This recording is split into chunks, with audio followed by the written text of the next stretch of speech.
Halo teman-teman, selamat pagi. Di sini saya Ignatius Loyola.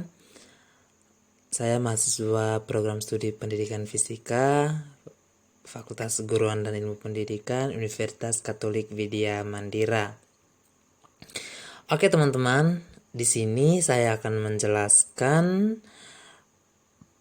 pembangkit sinar X atau kita biasa sebut dengan produksi sinar X.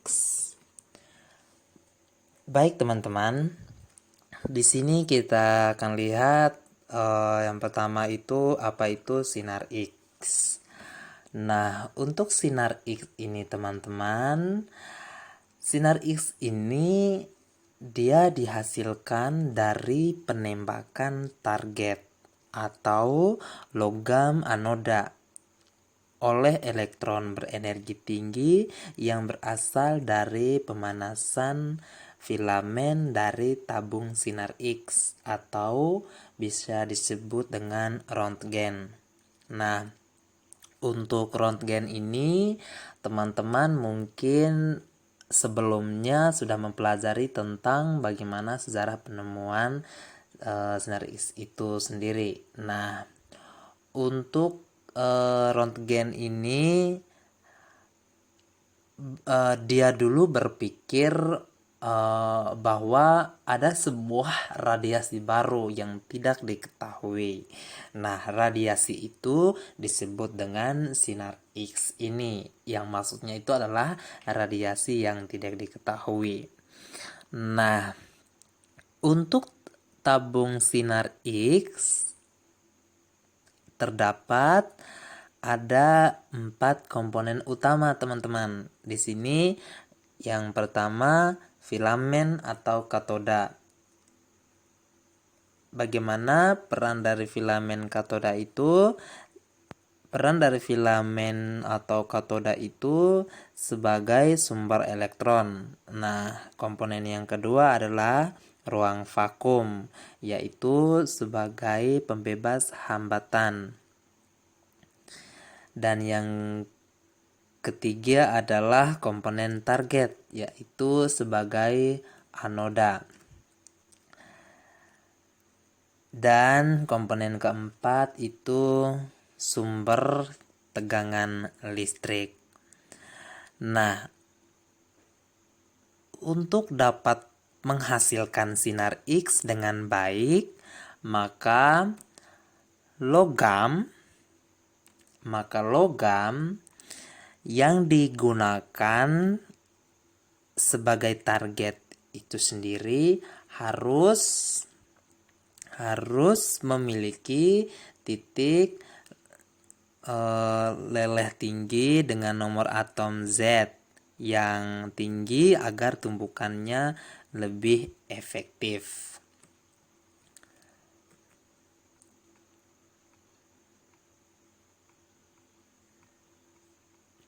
Nah, untuk logam yang digunakan sebagai target itu sendiri, di sini ada logam yang biasa digunakan sebagai target atau anoda tadi, yang pertama ada Cr, ada Fe, ada Mo, Ag, dan Cu. Itu logam yang biasa digunakan sebagai target teman-teman. Nah, di sini teman-teman ada skema tabung sinar X. Nah, kita lihat pada gambar teman-teman. Di sini ada gambar. Di sini ada sebuah gelas pembungkus yang sudah terevakuasi. Nah, di bagian ini ada sebuah target logamnya, ya. Lalu dari target logam ini memancarkan sinar X. Nah, sehingga menghasilkan 50 sampai 100 kilovolt. Ini panjang gelombangnya. Nah, di sini ada elektroda pemfokus dan filamen. Nah,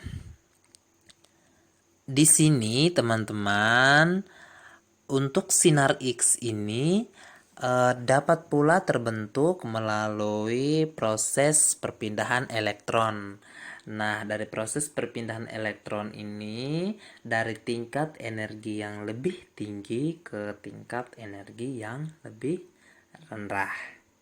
Nah, untuk tingkat energi-energi ini adanya sebuah energi dalam atom yang dapat digunakan untuk menerangkan terjadinya spektrum sinar X dari suatu atom itu. Nah, untuk sinar X ini kita lihat pada gambar ini teman-teman ya. Nah, untuk spektrum sinar X ini teman-teman bisa lihat pada gambar ini. Nah, di sini ada target. Di sini targetnya ada berwarna kuning, logam, sejenis logam. Lalu di sini ada filamen. Nah, dari filamen ini ketika dipancarkan ke targetnya atau logamnya, maka sinar X-nya akan menghambur atau berpental atau berpindah, ada yang ke atas, ada yang ke bawah ya. Lalu di sini ada air, di sini ada di sini ada sebuah gelas ya teman-teman ya, kita bisa lihat sebuah gelas. Nah, dari filamen ini dia pancarkan elektron menuju ke sejenis logam anoda. Dari elektron ke anoda atau logam tadi, maka dari logam itu akan memancarkan sinar X. Nah, sinar X ini dia akan berpental atau berpindah. Nah, untuk sinar X ini yang terbentuk melalui proses ini yang mempunyai energi yang sama dengan selisih energi antara kedua tingkat energi elektron tersebut. Nah, mengapa teman-teman? Karena setiap jenis atom memiliki tingkat-tingkat energi elektron yang berbeda-beda. Nah, maka sinar X yang termasuk dari proses. Nah, proses itu disebut dengan karakteristik sinar X. Nah, karakteristik sinar X ini teman-teman itu terjadi karena elektron yang berada pada kulit K yang terionisasi sehingga terpental keluar. Nah, karena kekosongan kulit K, maka untuk kulit K itu akan segera diisi oleh elektron dari kulit di luarnya. Nah, jika kekosongan pada kulit K ini diisi oleh elektron dari kulit L, maka dipancarkan karakteristik sinar X. Nah, jika kekosongan itu diisi oleh elektron dari kulit M, maka akan dipancarkan karakteristik sinar X K beta atau dan seterusnya teman-teman ya. Nah, yang berikut teman-teman, kita bisa lihat bahwa bagaimana sedikit penjelasan tentang difraksi sinar X ya teman-teman. Ya, di sini difraksi sinar X teman-teman. Di sini ada pola difraksi sinar X, tapi karena saya hanya menjelaskan langsung pada pembangkit sinar X, maka untuk ini kita pelajari lebih lanjut nanti ya.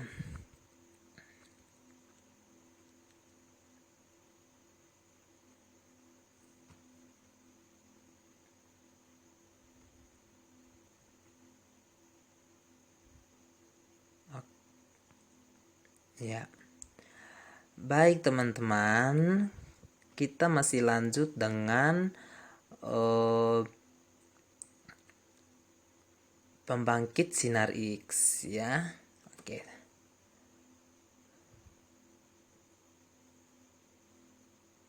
Nah, untuk sinar X ini teman-teman, kita bisa lihat bagaimana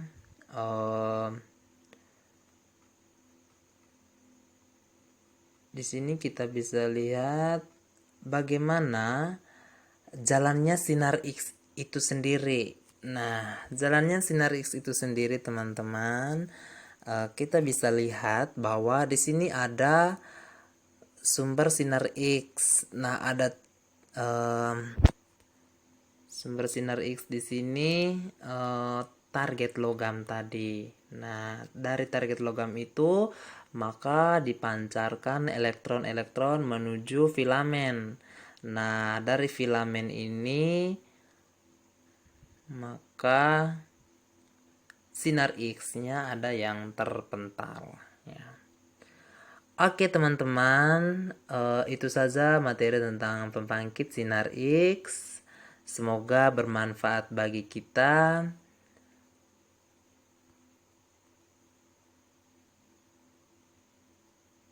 Dan saya pamit diri, saya Ignatius Loyola.